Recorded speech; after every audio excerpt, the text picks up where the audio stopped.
بسم الله الرحمن الرحیم. با ویدیو دوم لکچر لکچر نومتان خوش آمدین. قسمی که در ویدیو اول ما مختلف حالتهای FL statement دیدیم. در این ویدیو بالای یک مثال دیگه کار میکنیم که انشالله شما بهتر و خوبتر را بفهمین. در مثال پیشی هم دیده بودیم که فرق بین F ساده و FL self leader چی است، چه خوبی داره اگر ما FL self leader استفاده میکنیم. در این ویدیو یک مثال کار میکنیم که یک شکل F leader ساده را ببینیم و او را رن کنیم، فلو اکزیکیوشنش را بفهمیم and then we'll wrap up this lecture. در این پروگرام قسمی که شما دیده میتونین ما چک میکنیم که آیا یک قیمت انتر شده مثبت است یا منفی است یا صفر است. این پروگرامی را چک میکنه و ما بنابر همین سه حالتش باید سه شرط داشته باشیم و باید سه نوع آوتپوت متفاوت به خاطر سه نوع اینپوت متفاوت ما باید بگیریم. یعنی اگر نمبر انتر شده از صفر که بزرگ باشه، عدد مثبت باشه، قسمی که یک است، باید بگویه که یک مثبت عدد است، پوزیتیو اینتیجر. یا در حالت دیگه اگر یک نفر منفی عدد میده، فرضاً منفی 2، باید بگویه که you entered a negative integer. و اگر یک نفر نه مثبت عدد میده نه منفی 0 میده، باید بگویه که یک 0 انتر کردین. یعنی که برای سی حالت ما میخوایم که یک پروگرام داشته باشم. So let's just go to the IDE and start our program. همین پروگرام عملانی نوشته میکنیم و بعدا تشریح میکنیم تا که شما بهتر ایرا بفهمید. Basic program structure لیکم hash include iostream, then using namespace std and then the main function. دې په داخل کې لومړی زه د پروګرام د لیکلو لپاره کومه ډاټا چې ماته پکار ده هغه باخلم. هغه دا دی چې زه اول یوزر راهنمایي کوم چې ماته یو ویلیو راکړي. هغه ویلیو هر څه کېدی شي. بیا یو انټیجر قیمت راکړي. زه وګورم چې دا انټیجر قیمت مثبت دی، منفي دی او که صفر دی. نو دې لپاره به زه اول یو میسج واخلم cout for example enter a number of your choice. example یک عدد یک نمبر دلخواهتان انتر کنید. ولی به خاطر ذخیره کردن گرفتن اون نمبر ما یک انتیجر وریبل میگیرم for example به نام نمبر و آل این نمبر cn میکنیم از یوزر. سوال just cn the number. تا این حال اگر این پروگرام ما کمپایل رن کنم دا په دې فولډر کې ذخیره کوم 09 class C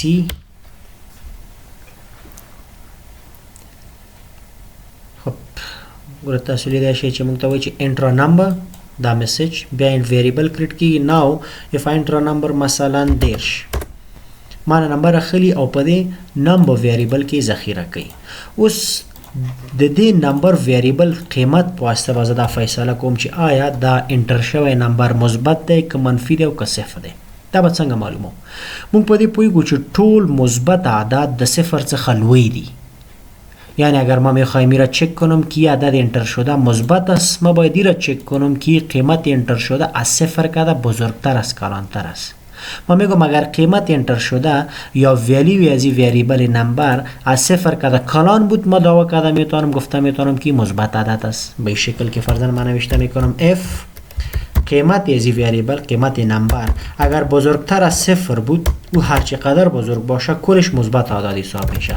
باز در سی اوت استیتمنت من گرفته میتونم که you have entered a positive number به این شکل. و فرضاً اگر بخوایم که اون نمبر هم انتر کنیم که کدام نمبر است، سوال کن just یک کالن میمانم و چیزی که انتر کردیم در نمبر ویریبل است او را پرنت میکنیم این در سندل. این فارمتینگ رو شما میفهمید. حالی ببینید f ساده one way selection اگر ویلیو از ویریبل از صفر کده بزرگ بود این میگه true، یعنی نمبر بزرگ از صفر بود میگه true. اگر true با f میرسه مستقیما میای چیزی که در بادی f است او را رن میکنه. اگر فالس میرسه ای از این قوس f بیرون میبره هر چیزی که پایین بود. مثلا اینجا ما یک cout نوشته میکنم program ended به این شکل ای باز رن میشه. ببینی رن میکنم برای ما اگه enter a number of your choice مثلا انتر میکنم 40 میگه you have entered a positive number 40 then program ended. چی شد؟ وقتی که جمع انتر کردم 40 ای میبینه که 40 یعنی از بجای از این نمبر میآید 40 بزرگ از صفر است ای میشه true.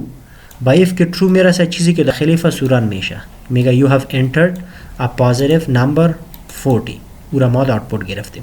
بعدن کار if خلاص میشه پایین از if چیزی که از پروگرام اندید ایران شد. باز اگر فرضاً ما ایران میکنم و قیمت کوچک از صفر نوشته میکنم مثلا -5 چی میگه پروگرام اندید. ای را ببینین در اینجا این دفعه ما -5 انتر کردم ای چک میشه که از بجای نمبر اگر -5 بیایه قیمتی از این ویریبل -5 بزرگ از صفر است فالس به خاطر اینکه از صفر کوچک است میگه فالس. این که فالس میشه مستقیما بیرون از این قوس اف میبره. بیرون از این قوس ما چی داریم؟ پروگرام اندد. به این خاطر ما ایره میبینم پروگرام اندد و دیگه چیزا نمیبینم. عالی.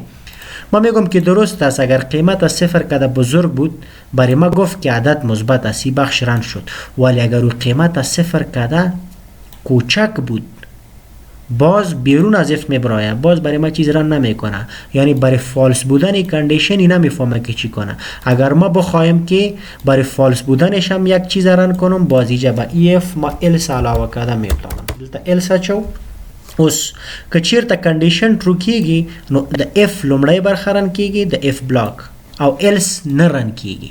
خو که چیرته کاندیشن فالس کیږي کاندیشن غلط وي نو بیا د اف برخه نه رن کیږي او د الس برخه رن کیږي.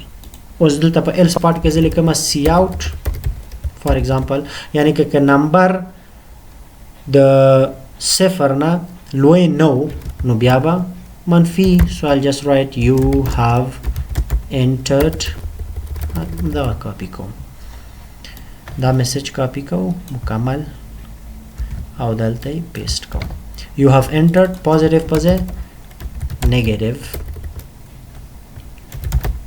number that's it. now let me just run it.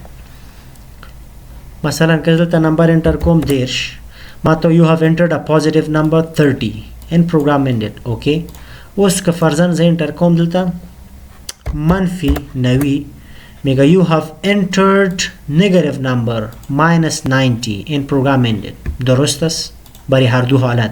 اگر قیمت از صفر کده بزرگ بود بخش اول رن میشه پوزیتیو نمبر. اگر از صفر کده خرد بود بخش اول رن نمیشه. اگه فالس میشه بخش السش رن میشه و میگه که نگاتیو نمبر است.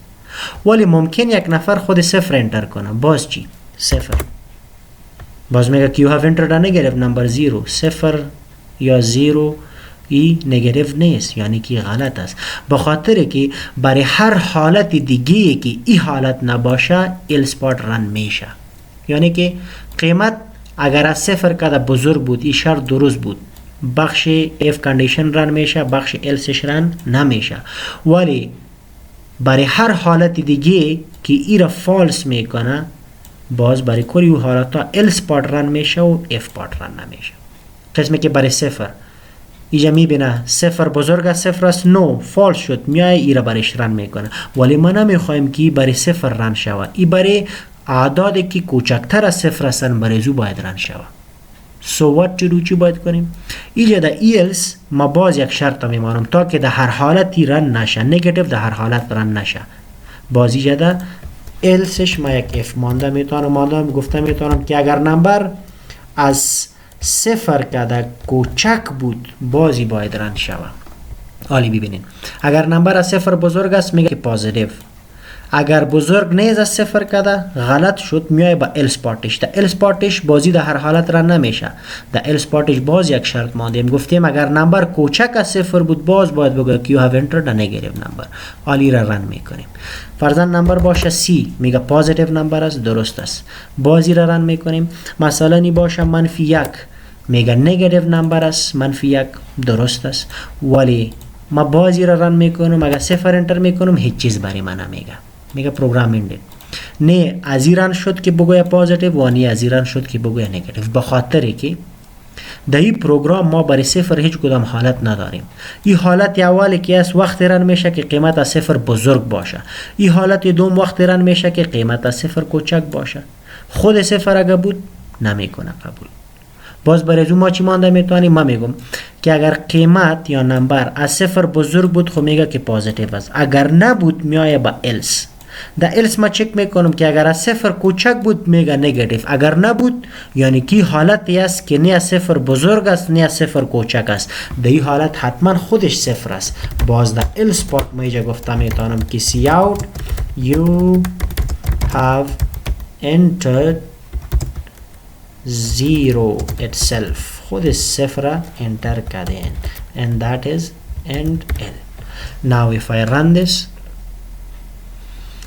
فرضاً انتر میکنیم که 3 میگه که it is a positive number.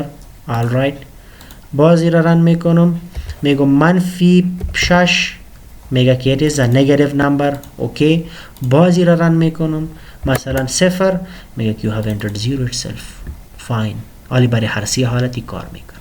و اگر متوجه شده باشین این پروگرام اندد با هر سی حالت بلکه در هر حالت میآید. ایرا با همی خاطر نوشته کردیم. چرا که استیتمنت هایی که بعد از اف الس اف ادامه دارن او مربوط اف الس اف نمیشن، قسمی که پیش استیتمنت هستن یا مربوطی کدام کندیشن نمیشن. ای در هر حالت اگر اف ترو میشه فالس میشه، وقتی که از اف میبرای استیتمنت باید که رن شود. so that is an if else if later. و این ممکن دیگه ادامه پیدا کنه هر قدر که شما میخواین ایره ادامه داده میتونین. I hope you have understood the concept of multiple selections. Now for the practice شما کوشش کنین که یک پروگرام نوشته کنین که ازتان 3 عدد بگیره و بین یو 3 عدد بزرگترین قیمت براتان ریترن کنه. بگویا که فرضاً enter first number، فرضاً اینجا براتان بگویا شما انتر میکنین، فرضاً میگه که enter first number، شما انتر میکنین مثلا 10. باز بگویا که enter second number، شما انتر میکنین مثلا 20. باز بگویا که enter third number، شما فرضاً انتر میکنین 5. این بگویا که بین هر سه کدامش بزرگتر بود. در آوتپوت براتان بگویا که ماکسیمم ولیو بزرگترین قیمت بوده 20. این را توسط شما یک اف ال اف لیدر کشیده میتونین. شما پرکتیس تانه بالا ازی بکنین and that will give you a much more understanding of this selection statement. That's it for the 9th lecture, and in the next lecture inshallah we'll discuss more of these selection statements.